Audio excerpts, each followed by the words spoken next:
പ്രിയമുള്ള എൻ്റെ വിദ്യാർത്ഥിനികളെ എല്ലാവരെയും ഞാൻ ഓൾ കേരള ഡിസ്റ്റൻസ് എഡ്യൂക്കേഷൻ എന്ന് പറയുന്ന നമ്മുടെ സ്ഥാപനത്തിൻ്റെയൊക്കെയുള്ള ഓൺലൈൻ വീഡിയോ ക്ലാസ്സിലേക്ക് സ്വാഗതം ചെയ്യുകയാണ്. ഇന്ന് ഞാൻ നിങ്ങൾക്ക് മുമ്പിൽ പ്രസന്റ് ചെയ്യുന്നത് NSന്റെ +2 ബിസിനസ് സ്റ്റഡീസിന്റെ ന്യൂ സിലബസ് അനുസരിച്ചുള്ള ക്ലാസ് ആണ്. 8ാമത്തെ ചാപ്റ്ററായ സ്റ്റാഫിംഗ് ആൻഡ് ഡയറക്റ്റ് എന്ന് പറയുന്ന ചാപ്റ്ററാണ് അവതരിപ്പിക്കുന്നത്. എൻ്റെ വീഡിയോ കേൾക്കുന്ന എല്ലാവരും ലൈക്ക് ചെയ്യുക, ഷെയർ ചെയ്യുക, കമന്റ് ചെയ്യുക, സബ്സ്ക്രൈബ് ചെയ്യുക. നമുക്കറിയാം 2024 സിലബസ് അപ്ഡേഷൻ പ്രകാരം മൊത്തം ചാപ്റ്റേഴ്സിന്റെ 60% മാത്രം നിങ്ങൾ പബ്ലിക് എക്സാമിന് പഠിച്ചാൽ മതി. ബാക്കി വരുന്ന ചാപ്റ്റേഴ്സ് അസൈൻമെന്റ് ആണ്. അപ്പോൾ പുതിയ സിലബസ് അപ്ഡേഷൻ പ്രകാരം 24 ചാപ്റ്ററിൽ നിന്ന് 23 ചാപ്റ്ററായി ടെക്സ്റ്റ് ബുക്ക് മാറിയിട്ടുണ്ട്. ആ 23 ചാപ്റ്ററിൽ തന്നെ അതിന്റെ 60% ഭാഗങ്ങളാണ് കവർ ചെയ്യുന്നത്. അതിൽപ്പെട്ട ചാപ്റ്ററാണ് 8ാമത്തെ ചാപ്റ്റർ എന്ന് പറയുന്നത്. ഇന്ന് നമ്മളിവിടെ ഗൈഡ് ഉപയോഗിച്ചിട്ടാണ് ക്ലാസ് എടുക്കണം. മലയാളം മീഡിയക്കാരെ ഉദ്ദേശിച്ചിട്ടാണ്. നമുക്ക് ക്വസ്റ്റ്യൻസ് ഇംഗ്ലീഷിലാണ് വരിക. മലയാളത്തിലാണെങ്കിലും ഇംഗ്ലീഷിൽ എക്സാം എഴുതുന്നതാണെങ്കിലും ക്വസ്റ്റ്യൻസ് ഇംഗ്ലീഷിലാണ് വരിക.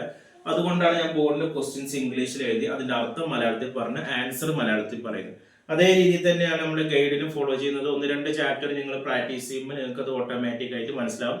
എല്ലാ വിഷയത്തിന്റെയും മലയാളത്തിലുള്ള ഗൈഡുകൾ ആവശ്യമുള്ളവർ കോൺടാക്ട് ചെയ്യാം. വലിയൊരു ചാപ്റ്റർ ആയതുകൊണ്ട് ഇതിന് 3 വീഡിയോസ് ആയിട്ടാണ് അവതരിപ്പിക്കുന്നത്. ഓക്കെ, ഇന്ന് നമ്മൾ ഏകദേശം ബോർഡിൽ ഒരു 11 ക്വസ്റ്റ്യൻസ് എഴുതിയിട്ടുണ്ട്. അത് പറഞ്ഞിട്ട് നമ്മൾ അവസാനിപ്പിക്കുകയാണ്. ഫസ്റ്റ് ക്വസ്റ്റ്യൻസ് ആണ്, what is man power plan? MPP എന്നാണ് ഇതിന്റെ ഷോർട്ട് ഫോം.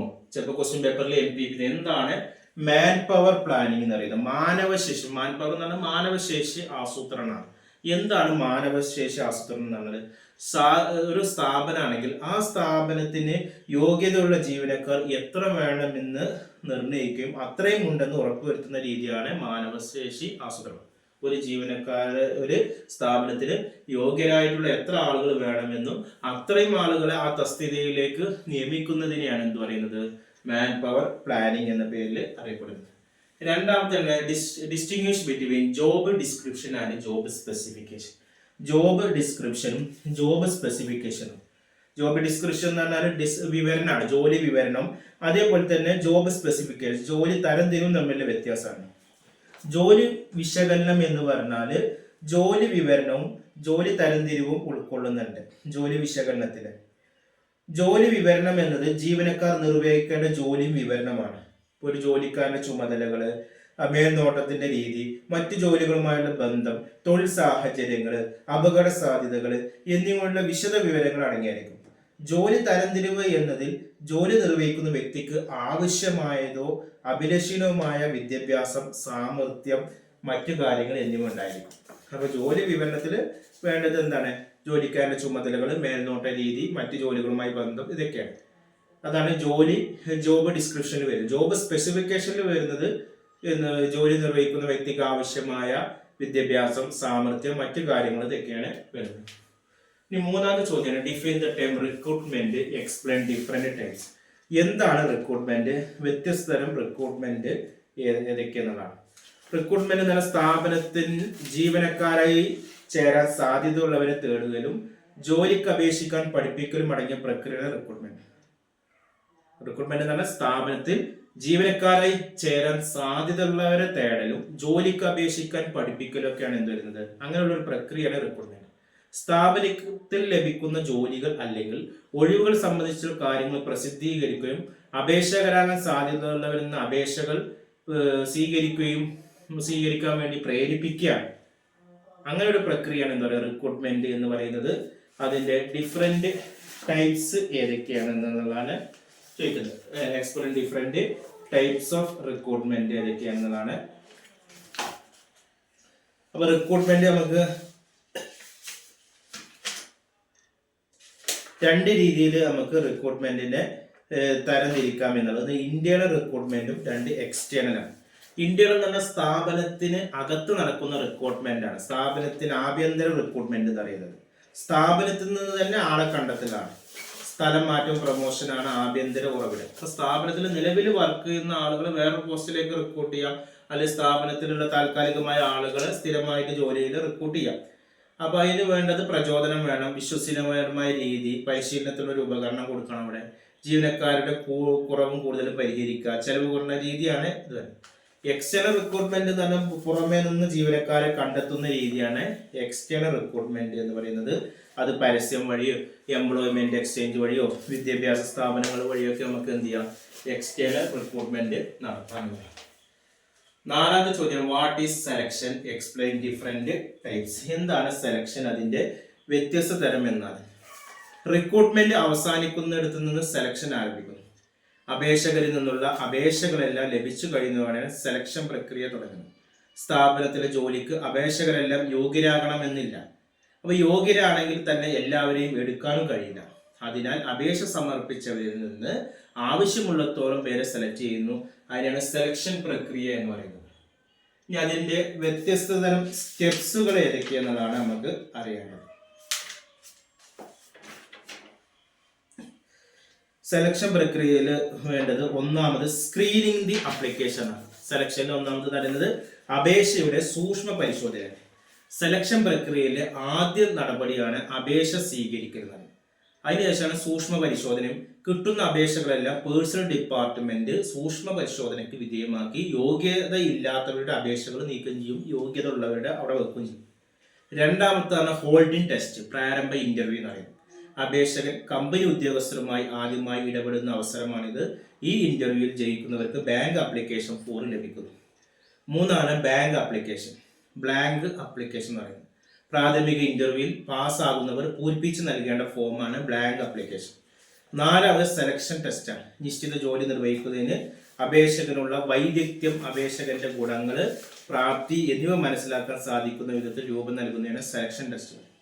അഞ്ചാമതാണ് ഇന്റർവ്യൂ. ഒരു ജോലിക്ക് ഒരു അപേക്ഷകൻ യോഗ്യനാണോ എന്ന് അയാളെ നേർക്കുനേർ ഇരുന്ന് നിരീക്ഷിച്ച് വിലനിർത്തുന്ന രീതിയാണ് ഇന്റർവ്യൂ എന്ന് പറയുന്നത്. ആറാണ് റഫറൻസ്. അപേക്ഷകന്റെ ശേഷിയും വ്യക്തിത്വം സംബന്ധിച്ചുള്ള വിവരങ്ങൾ ശേഖരിക്കുന്നതിനുള്ള പ്രധാനപ്പെട്ട ഉറവിടമാണ് റഫറൻസ്. ഈ റഫറൻസ് അനുസരിച്ച് അന്വേഷണം നടത്തിയാൽ അപേക്ഷകൻ തന്റെ അപേക്ഷയിൽ നൽകിയ വിവരങ്ങൾ സത്യമാണോ എന്ന് മനസ്സിലാക്കും. 7 എന്ന് പറയുന്നത് വൈദ്യ പരിശോധനയാണ്. ചില ജോലികൾക്ക് കായികക്ഷമത ഒരു മാനദണ്ഡമായിരിക്കും. ഇത്തരം സാഹചര്യങ്ങളിൽ അപേക്ഷകനെ ഒരു വൈദ്യ പരിശോധനയ്ക്ക് വിധേയനാക്കും. തിരഞ്ഞെടുക്കപ്പെടുന്ന അപേക്ഷകന് ഗുരുതര രോഗങ്ങളൊന്നുമില്ലെന്ന് ഉറപ്പുവരുത്താനും ഇത് സഹായിക്കുന്നു. 8ാമതാണ് അവസാന സെലക്ഷൻ. സെലക്ഷൻ നടപടിക്രമത്തിലെ അവസാന നടപടിയാണ് അയാൾക്ക് നിയമനം സംബന്ധിച്ച കത്ത് നൽകുകയും ഒരു നിശ്ചിത ദിവസത്തിന് മുമ്പ് ജോലിയിൽ പ്രവേശിക്കാൻ അയാളോട് ആവശ്യപ്പെടുകയും ചെയ്യുന്ന നിയമവ്യവസ്ഥകൾ, ജോലിയുടെ സ്വഭാവം, ശമ്പള നിരക്ക് ഇതൊക്കെ പെടും. 9 നിയോഗിക്കലും പരിചയപ്പെടുത്തലാണ്. ഏത് ജോലിക്കാണോ തിരഞ്ഞെടുത്തത് ആ ജോലിക്ക് അപേക്ഷകനെ ഏൽപ്പിക്കുന്നു എന്നാണ് നിയോഗം എന്നതിനർത്ഥം. പരിചയപ്പെടുത്തൽ വേളയിൽ ഉദ്യോഗാർത്ഥിയെ ഓഫീസിലും ഫാക്ടറിയിലും കൊണ്ടുപോയി പരിചയപ്പെടുത്തും. ഇതെല്ലാം പുതിയ സാഹചര്യങ്ങളുമായി പെട്ടെന്ന് ഇണങ്ങിച്ചേരാൻ അയാൾക്ക് കഴിവുണ്ടാക്കും എന്നതാണ്. ഇനി അടുത്താണ് what is promotion and demotion. Promotion എന്ന് പറഞ്ഞാൽ സ്ഥാനക്കയറ്റാണ്. ഉള്ള ജോലിയിൽ നിന്നും താഴ്ന്ന പദവിയിൽ നിന്നും ഉയർന്ന പദവിയിലേക്ക് ഒരു വ്യക്തിയെ നിയമിക്കുന്നതാണ് പ്രൊമോഷൻ. അവർക്ക് ശമ്പളവും അലവൻസും സ്ഥാനങ്ങളും ഒക്കെ ഉണ്ടാവും. ഡിമോഷൻ എന്ന് പറഞ്ഞാൽ ഉയർന്ന പദവിയിൽ നിന്ന് താഴ്ന്ന പദവിയിലേക്ക് ആക്കുകയാണ്. എന്തെങ്കിലും അയാളുടെ കഴിവുകൾ കൊണ്ടോ അല്ലെങ്കിൽ അയാളുടെ പെരുമാറ്റ മോശം കൊണ്ടോ എന്തെങ്കിലും കാര്യം കൊണ്ട് സ്ഥാപനത്തിന് അയാളെ വിലയിരുത്തത് ഒരു നെഗറ്റീവ് ഇഫക്റ്റ് വന്നത് കൊണ്ടാണ് അദ്ദേഹത്തിനെ പ്രൊമോഷനിൽ നിന്ന് സ്ഥാനത്ത് നിന്ന് ഉയർന്ന സ്ഥാനത്ത് നിന്ന് താഴത്തേക്ക് മാറ്റുന്നതാണ് ഡിമോഷൻ എന്ന പേരിൽ അറിയുന്നത്. 6 what is staffing, explain importance. എന്താണ് സ്റ്റാഫിംഗ് എന്ന് പറയുന്നത്, അതിന്റെ പ്രാധാന്യം എന്തൊക്കെയാണെന്നുള്ളതാണ് പറയുന്നത്. മറ്റുള്ളവരുടെ പ്രയത്നത്തിലൂടെ കാര്യങ്ങൾ നടത്താൻ ചുമതലപ്പെട്ട സ്ഥാപനത്തിലെ എല്ലാ അംഗങ്ങളുടെയും നിയമനം, വളർത്തലും വികസനവുമാണ് സ്റ്റാഫ്. സ്റ്റാഫ് എന്ന് പറഞ്ഞാൽ മറ്റുള്ളവരുടെ പ്രയത്നത്തിലൂടെ കാര്യങ്ങൾ നടത്താൻ ചുമതലപ്പെട്ട സ്ഥാപനത്തിലെ എല്ലാ അംഗങ്ങളും നിയമനവും വളർത്തലും വികസനവുമാണ് സ്റ്റാഫിംഗ് എന്ന് പറയുന്നത്. ഈ സ്റ്റാഫിങ്ങിന്റെ പ്രാധാന്യം എന്ന് പറഞ്ഞാൽ, ഒന്ന്, ശരിയായ ജോലിക്ക് ശരിയായ ആളെ നിയോഗിക്കുമ്പോൾ സംഘടന ഊർജ്ജസ്വലമാകും. 2ാമത് ഫലപ്രദമായ ഒരു മാനുഷിക സംഘടന പടുത്തുയർത്തുന്നു. 3 മനുഷ്യ വിഭവ സമ്പത്തുണ്ടാക്കുന്നു. 4 കനത്ത നിക്ഷേപം ആവശ്യമായി വരുന്നതാണ്. ഇനി അടുത്ത ചോദ്യമാണ് what is training, explain different method. എന്താണ് ട്രെയിനിങ്, അതിന്റെ വ്യത്യസ്ത തരം മെത്തേഡുകൾ എന്തൊക്കെയാണ് എന്നുള്ളതാണ് ചോദിക്കുന്നത്.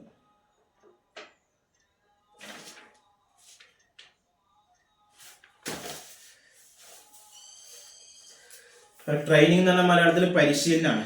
ഒരു പ്രത്യേക ജോലി ചെയ്യുന്നതിന് ഒരു ജീവനക്കാരന്റെ അറിവും വൈദഗ്ധ്യവും വർദ്ധിക്കുന്ന പ്രവൃത്തിയാണ് ട്രെയിനിങ്. ഒരു പ്രത്യേക ജോലി ചെയ്യുന്നതിന് ഒരു ജീവനക്കാരന്റെ അറിവും വൈദഗ്ധ്യവും വർദ്ധിക്കുന്ന രീതിയാണ് ട്രെയിനിങ്. ഏൽപ്പിച്ച ജോലി കാര്യക്ഷമമായി ചെയ്യാൻ ആവശ്യമായ അറിവും വൈദഗ്ധ്യവും വർദ്ധിപ്പിക്കുന്നതിന് വേണ്ടിയുള്ള സംഘടിത പ്രവർത്തനമാണ് ട്രെയിനിങ് എന്ന പേരിൽ അറിയപ്പെടുന്നത്. ഇനി അതിന്റെ പ്രാധാന്യം ഇമ്പോർട്ടൻസ് വയ്ക്കുന്നുണ്ട്. കൂടുതൽ മികച്ച തൊഴിൽ സാധ്യതകൾ ഉണ്ടാക്കുന്നുണ്ട്, ഉയർന്ന വരുമാനം ഉണ്ടാക്കുന്നുണ്ട്, കുറഞ്ഞ അപകടങ്ങൾ, തൊഴിലാളികളുടെ ഉയർന്ന മനോവീര്യം വളർത്താൻ ഇതൊക്കെ നമുക്ക് സഹായിക്കുന്നുണ്ട്, ട്രെയിനിങ് സഹായിക്കുന്നുണ്ട്. ഇനി അടുത്ത ചോദ്യമാണ് state the explain the different method of training. ട്രെയിനിങ്ങിന്റെ വ്യത്യസ്ത തരം മെത്തേഡുകൾ ഏതൊക്കെയാണ് എന്നുള്ളതാണ് പറയുന്നത്. അതിൽ ഒന്നാമത്തെ മെത്തേഡാണ് ജോലി സ്ഥലത്ത് പരിശീലനം, 2 ജോലി സ്ഥലത്തിന് പുറത്ത് പരിശീലനം. ഇതാണ് ട്രെയിനിങ്ങിന്റെ 2 മെത്തേഡ്. ഒന്നത് ജോലി സ്ഥലത്തുള്ള പരിശീലനം. തൊഴിലാളികൾക്ക് ഏറ്റവും ഫലപ്രദമായ പരിശീലന രീതിയാണ് ജോലി സ്ഥലത്തെ പരിശീലനം. ഇത് പ്രായോഗിക പഠനമാണ്, ചെയ്ത് പഠിക്കലാണ്. ജോലി സ്ഥലത്ത് ചെയ്ത് പ്രാക്ടിക്കലായി പഠിക്കലാണ്. തൊഴിലാളികൾക്ക് ജോലി സ്ഥലത്ത് തന്നെ ഒരു സൂപ്പർവൈസറുടെ കീഴിൽ ജോലി പഠിക്കാൻ കഴിയും. ജോലി സ്ഥലത്തുള്ള വിവിധ പരിശീലന രീതികളാണ് കോച്ചിങ്, അണ്ടർ സ്റ്റഡി, ജോലി മാറ്റി നൽകൽ, പരീക്ഷിക്കൽ, വെസ്റ്റബിൾ ട്രെയിനിങ്. രണ്ടാമത് ജോലി സ്ഥലത്തിന് പുറത്തുള്ള പരിശീലനമാണ്. യഥാർത്ഥ ജോലി സ്ഥലത്തിന് വെളിയിൽ വെച്ച് ജീവനക്കാർക്ക് നൽകുന്ന പരിശീലന രീതിയാണ് ജോലി സ്ഥലത്തിന് പുറത്തുള്ള പരിശീലനം. Class room, lecture, conference, film, TV പ്രദർശനം, മാതൃകാ പഠന രീതികൾ, ശില്പശാലകൾ ഇതൊക്കെ ഇതിന് വരുന്നുണ്ട്. അടുത്ത ചോദ്യമാണ് 9. Define recruitment, state various advantage. എന്താണ് റിക്രൂട്ട്മെന്റ്, അതിന്റെ അഡ്വാൻറ്റേജസ് എന്തൊക്കെയാണ് എന്നുള്ളതിനെ കുറിച്ചിട്ടാണ്.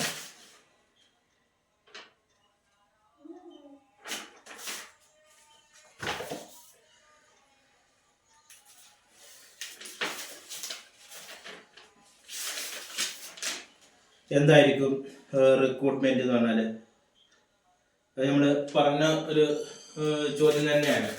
ഇവിടെ നമ്മൾ മൂന്നാമത്തെ ക്വസ്റ്റ്യൻസിൽ പറഞ്ഞിട്ടുണ്ട് റിക്രൂട്ട്മെന്റ് എന്താന്ന് പറഞ്ഞിട്ടുണ്ട്. പക്ഷെ അതിന്റെ വ്യത്യസ്ത തരങ്ങളാണ് പറഞ്ഞത്. റിക്രൂട്ട്മെന്റ് എന്ന് പറഞ്ഞു കഴിഞ്ഞാൽ സ്ഥാപനത്തിൽ ജീവനക്കാരായി ചേരാൻ സാധ്യതയുള്ളവരെ തേടലും ജോലിക്ക് അപേക്ഷിക്കുക പഠിപ്പിക്കലും അടങ്ങിയ പ്രക്രിയയാണ് റിക്രൂട്ട്മെന്റ് എന്ന പേരിൽ അറിയപ്പെടുന്നത്. പിന്നെ റിക്രൂട്ട്മെന്റിന്റെ പ്രാധാന്യത്തെ കുറിച്ചിട്ടാണ് ഇനി പറയാനുള്ളത്.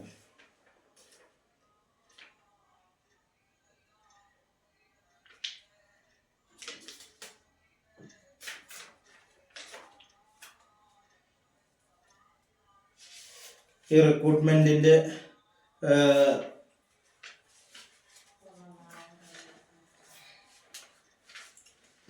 വേരിയസ് അഡ്വാൻറ്റേജസ് അല്ലെങ്കിൽ റിക്രൂട്ട്മെന്റിന്റെ സോഴ്സസ് ആണ് നമ്മൾ പറയുന്നത് കേട്ടോ. സോഴ്സസ് എന്ന് പറയുമ്പോൾ ഇന്റേണൽ റിക്രൂട്ട്മെന്റും ഉണ്ട്, എക്സ്റ്റേണൽ റിക്രൂട്ട്മെന്റും ഉണ്ട് കേട്ടോ. ഇന്റേണൽ സോഴ്സസ് ഏതൊക്കെയാണ്? എക്സ്റ്റേണൽ, ഒരു സ്ഥാപനത്തിൽ ഉള്ളിൽ നിന്ന് മറ്റു പോസ്റ്റുകൾക്ക് ആളുകൾ തിരഞ്ഞെടുക്കുന്നതാണ് ഇന്റേണൽ സോഴ്സസ് എന്ന് പറയുന്നത്. ഒരു ജീവനക്കാരൻ ഉയർന്ന ശമ്പളം, പദവിയും ഉത്തരവാദിത്വം വഹിക്കുന്ന ഉയർന്ന തസ്തികയിൽ പ്രൊമോഷനൊക്കെ അതിൽ വരാമെന്നതാണ്. ശമ്പളം, പദവി, ഉത്തരവാദിത്വം എന്നിവയിൽ മാറ്റമില്ലാതെ ഒരു ജീവനക്കാരൻ സമാന ജോലിയിലേക്ക് മാറ്റാം. അപ്പോൾ പ്രൊമോഷൻ അല്ലാത്ത രീതിയിൽ ശമ്പളം സ്കെയിലും മാറ്റമില്ലാതെ ഒരു സ്ഥാപനത്തിൽ നിന്ന് ഒരു ജീവനക്കാരനെ മറ്റൊരു പോസ്റ്റിലേക്ക് മാറ്റണം. അപ്പോൾ അവിടെ ശമ്പളം കൂടെ കുറെ പ്രൊമോഷനോ ഡിമോഷനോ ഒന്നും സംഭവിക്കുന്നില്ല. പിന്നെ എക്സ്റ്റേണൽ സോഴ്സസ് വരുന്നുണ്ട്. ഒരു സ്ഥാപനം നിലവിലുള്ള ജോലിക്കാരിൽ നിന്നോ ജീവനക്കാരിൽ നിന്നോ അല്ലാതെ പൊതുജനങ്ങളിൽ നിന്നോ വിദ്യാർത്ഥികളെ ക്ഷണിക്കുകയാണെങ്കിൽ അതിനെ ബാഹ്യ ഉറവിടങ്ങൾ എന്ന് പറയുന്നത്. അതിൽ media advertisement, employment exchange, private consultancy ഒക്കെ അതിൽ വരുന്നുണ്ട്. ഇനി അടുത്ത ചോദ്യമാണ് explain the role of employment external source of recruitment. ബാഹ്യ റിക്രൂട്ട്മെന്റിൽ എംപ്ലോയ്മെന്റ് എക്സ്ചേഞ്ചുകളുടെ പങ്ക് എന്തൊക്കെയാണെന്നുള്ളതാണ്. എല്ലാതരം തൊഴിലാളികളെയും ജീവനക്കാരെയും തിരഞ്ഞെടുക്കാൻ എംപ്ലോയ്മെന്റ് എക്സ്ചേഞ്ചിന് സഹായിക്കാൻ കഴിയും. ഗവൺമെന്റും സ്വകാര്യ ഏജൻസികളും എംപ്ലോയ്മെന്റ് എക്സ്ചേഞ്ചുകൾ നടത്തുന്നുണ്ട്. റിക്രൂട്ട്മെന്റിലുള്ള നല്ലൊരു ഉറവിടമാണ്. തൊഴിൽ തേടുന്നവരെയും ജീവനക്കാരെ ആവശ്യമുള്ളവരെയും പരസ്പരം ബന്ധപ്പെടുത്തിയാണ് എംപ്ലോയ്മെന്റ് എക്സ്ചേഞ്ച് പ്രവർത്തിക്കുന്നത്. 11. Distinguish between selection and recruitment. സെലക്ഷനും റിക്രൂട്ട്മെന്റും തമ്മിലുള്ള വ്യത്യാസമാണ്. റിക്രൂട്ട്മെന്റ് എന്ന് പറഞ്ഞാൽ അപേക്ഷകരാകാൻ ഇടയുള്ളവരെ ജോലിക്ക് വേണ്ടി അന്വേഷിക്കാൻ പ്രേരിപ്പിക്കലാണ്. സെലക്ഷൻ എന്ന് പറഞ്ഞാൽ ജോലിക്ക് വേണ്ടി അപേക്ഷിച്ചവരെ ജോലിക്ക് തിരഞ്ഞെടുക്കലാണ്. റിക്രൂട്ട്മെന്റ് തന്നെ ഒരു പോസിറ്റീവ് പ്രക്രിയയാണ്, സെലക്ഷൻ തന്നെ നെഗറ്റീവാണ്. റിക്രൂട്ട്മെന്റ് എന്ന് പറഞ്ഞാൽ ജോലിക്ക് വേണ്ടി അപേക്ഷിക്കുന്നവരുടെ വലിയൊരു സംഘത്തെ ഉണ്ടാക്കലാണ്. സെലക്ഷൻ എന്ന് പറഞ്ഞാൽ ജോലിക്ക് ഏറ്റവും പ്രാപ്തരായവരുടെ തിരഞ്ഞെടുക്കലാണ്. റിക്രൂട്ട്മെന്റ് തന്നെ ലളിതമായ പ്രക്രിയയാണ്. സെലക്ഷൻ എന്ന് പറഞ്ഞാൽ ഒരു സങ്കീർണമായുള്ള പ്രക്രിയയാണ്. ഇത്രയാണ് ഇതിൽ വരുന്നത്. ഇതുമായി ബന്ധപ്പെട്ട എന്തെങ്കിലുമൊക്കെ സംശയം ഉണ്ടെങ്കിൽ എൻ്റെ വാട്സപ്പ് നമ്പറിൽ ചോദിക്കാം.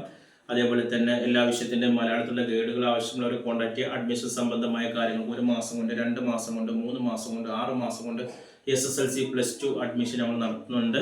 ഇന്ത്യയിലെ മുഴുവൻ സ്റ്റേറ്റുകളിൽ നമ്മൾ അഡ്മിഷൻ നടക്കുന്നുണ്ട്. അഡ്മിഷൻ എടുക്കുന്നവർക്ക് എല്ലാ വിഷയത്തിൻ്റെയും മലയാളത്തിലുള്ള ഗൈഡുകൾ നമ്മൾ നൽകുന്നുണ്ട്. ആഴ്ചയിൽ 6 ദിവസത്തെ ഓൺലൈൻ ക്ലാസ്സുകൾ നൽകുന്നുണ്ട്. അതേപോലെ തന്നെ വീട്ടിലിരുന്ന് പരീക്ഷ എഴുതാൻ പറ്റുന്നവർക്ക് നമ്മൾ ബോസ് എഡ്യൂക്കേഷൻ്റെ കീഴിൽ SSLC +2 നൽകുന്നുണ്ട്. ഇഗ്നോ ശ്രീനാരായണ ഗുരു യൂണിവേഴ്സിറ്റിയുടെ ഡിഗ്രി PG അഡ്മിഷൻ നൽകി വരുന്നുണ്ട്. കൂടുതൽ വിവരങ്ങൾക്കും അഡ്മിഷനും കോൺടാക്ട് ചെയ്യേണ്ട വാട്സപ്പ് നമ്പർ നമ്മുടെ ചാനലിൻ്റെ ഡിസ്ക്രിപ്ഷൻ ബോക്സിലുണ്ട്. അത് നിങ്ങൾ കോൺടാക്ട് ചെയ്യുക. 9037114679. Okay, thank you.